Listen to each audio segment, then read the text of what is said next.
Hello, this is Dis and welcome to this video guide. This guide is on the technique that I use to infiltrate an industrial settlement. Purpose of this is to farm as many of the materials as possible in one run. Make sure you select a Maverick suit, that's essential, mainly because of the carrying capacity. It means you can carry more for each run before you go back to your ship to unload. Very first thing you need to do is to head over to the command building, or the CMD building. The reason we do this is to clone a level 3 identification off of one of the workers. Now this is an illegal activity. You want to make sure that you only do this when you are crouched and when they are walking away from you, so that no one can see you. This is the best one for this settlement. Just come up behind them like that and just steal their ID. That means we can now freely walk through access 3 restricted doors. That's the first thing we're going to do, is we're going to keep to the rooftops as usual. This minimises the chance of detection from any of the guards.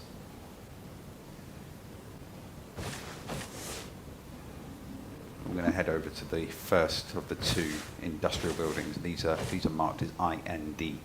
You see the guard there's nowhere near us, so we're happy just to walk straight in. Now, every time you do this for the first time, you're going to want to come here to one of these terminals, and the reason that we use this is because this is where we're going to get all of the access codes for the various lockers that we're interested in to get most of our loot from. Now, these access codes, they change periodically. The best way to do it is to record these somewhere, so write them down, use Excel, whatever you want. But they will change. So, for example, the codes that you're seeing here for Industrial Locker 10, that's not the same code that I would have used a couple of days ago.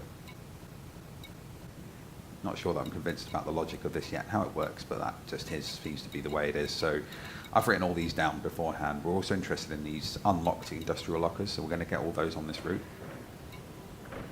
We're interested in those 2 main locked ones. Now, those numbers can change depending on the settlement as well, so it may not be Industrial Locker 10. We're also interested in the laboratories. There are 3 in this particular building, and each one has a research locker in. So we're going to go by those. You don't have to. You can skip this bit if you're not interested in these particular lockers. But I recommend going in there at least to begin with.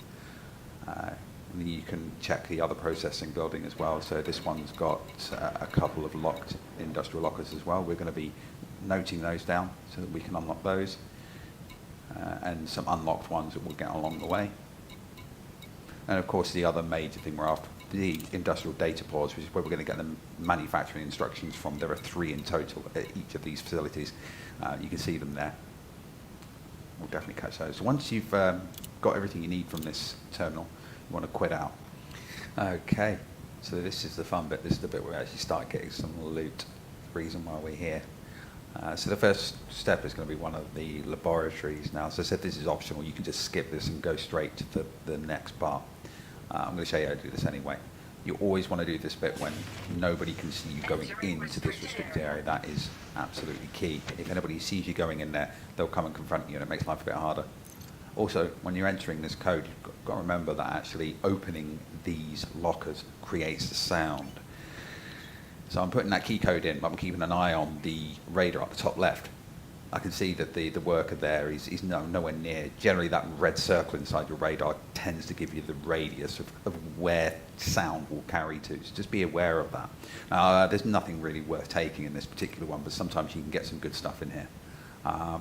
Check this one, this unlocked one. Optical lenses are definitely good for trading.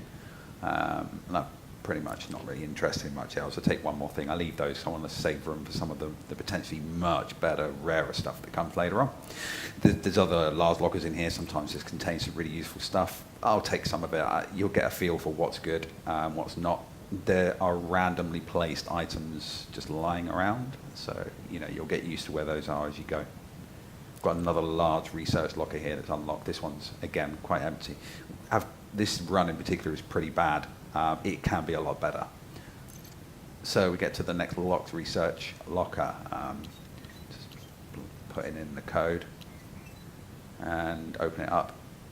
This part, as you notice, actually is quite stress-free.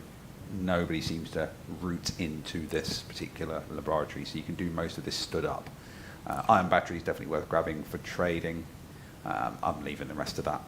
That stuff's not really going to help me much in terms of weapon upgrades.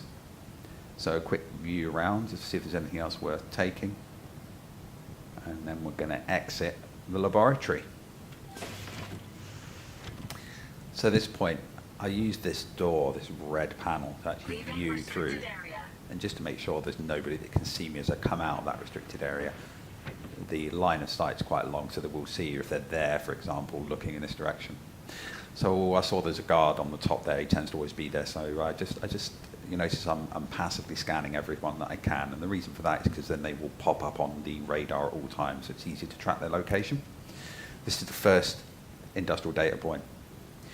As you can see, unfortunately in this case, I did not get any manufacturing instructions. In fact, I don't get any on this run. Just to point out, there's also some variations. There will be the first data point will be there instead.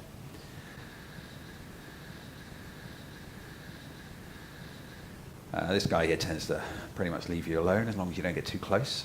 And check this data point. Sometimes you can get none, sometimes you get one, sometimes you get two manufacturing instructions. So as we're going around here, there's a couple of unlocked tech industrial lockers. I definitely check these. Just bear in mind, when you stood up, if he's there, he will see you steal stuff.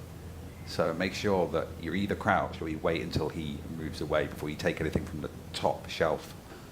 You can sprint down here, no repercussions, nobody cares about you here. So this is the first of the two processing rooms. These are where you get the main high value things such as the gas, the tungsten carbide, plating, weapon components. This guy here he's tough, right? He follows a very set route that starts there, pretty much goes to where he is now, and then he comes back again. It's a very short cycle.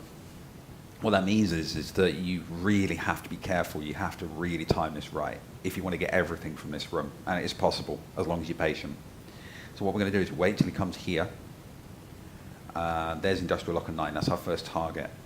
What we want is we want for him to start moving. So if you look on that radar, you can see his plip is right next to me. As soon as that starts to move, I'm going to get ready to follow him. Keep crouched, keep your distance, and then we're going to go around to the first industrial locker. So he's on his way. You crouch in. What I'm going to do now is I'm going to actually punch the key code in and get ready. I'm then going to wait. And this is the bit where you need to be patient.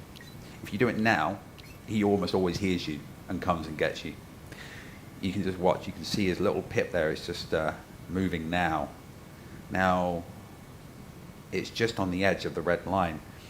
I've done it now, and it tends to be pretty safe, so you didn't hear me there. So unfortunately, again, we didn't get very much in there. Sometimes you can get gas, but what we need to do is really, really quickly get to this point here while he's still in that position. He just about timed that right. He's now moving again. At that point, you then punch in the key code here. And he's well out of range, so bingo, ionized gas. Okay, so that's good. I actually missed some plating there. I probably could have caught that, but this bit is really, really quick.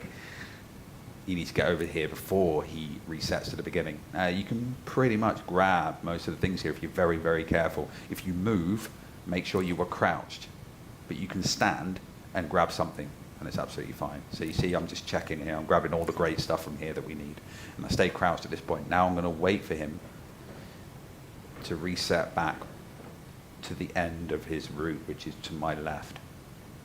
When he does that, it's safe for me to exit this room from the opposite doorway.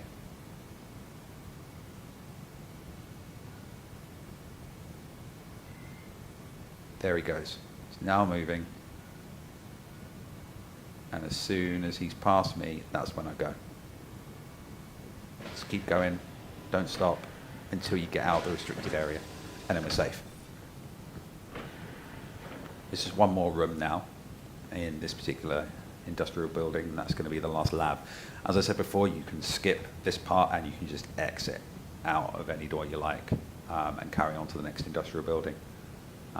This is worth doing because sometimes you do get some goodies, but the chance and probability of getting the good stuff from these lockers is definitely lower than the tech locker. So you can gauge whether you think this particular step's worth it.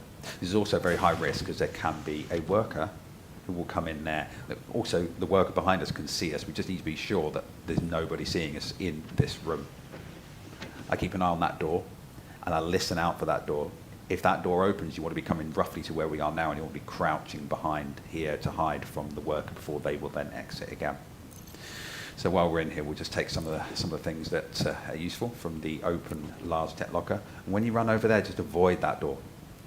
If that door opens and the worker just happens to be looking at you, you will get spotted. So we're just going to be really careful here, make sure nobody's coming in, and then we come over to the locked research locker number 5. So just going to put the number in here, open up, and yeah, got some compression, liquefied gas, so bingo, got all we wanted. So that's this building done. Again, you want to be careful at this point to make sure there's nobody coming. And then out we go. I tend to just exit straight up onto the roof to avoid any guards grabbing me, but you're quite safe coming out that door. Normally you can just run straight out.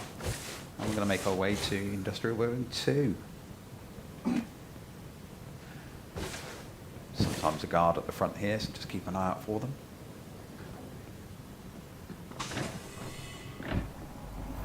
And in we go. There are fewer lockers for us to get in here. We just need to be wary. There is a guard that patrols on the ground floor.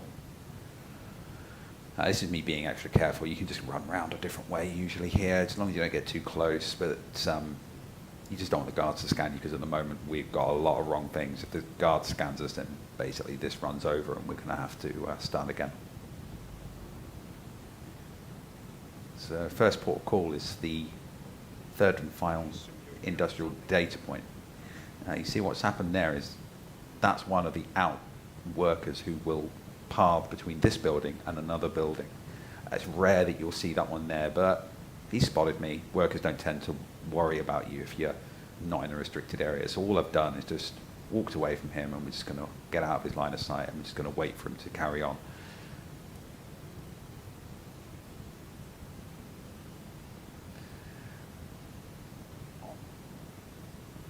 Just on the left there is the processing room. That's the final destination.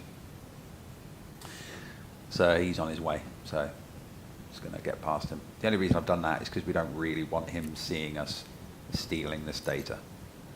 Unfortunately, as I said, no manufacturing instructions. What a surprise. Anyway, that's done. We're moving on. We've got 2 more open, unlocked industrial lockers here. So we're going to quickly check in here. Slim pickings, but a couple of things worth taking. So what we're going to do now is we're going to approach this final processing room. This is much easier than the first processing room.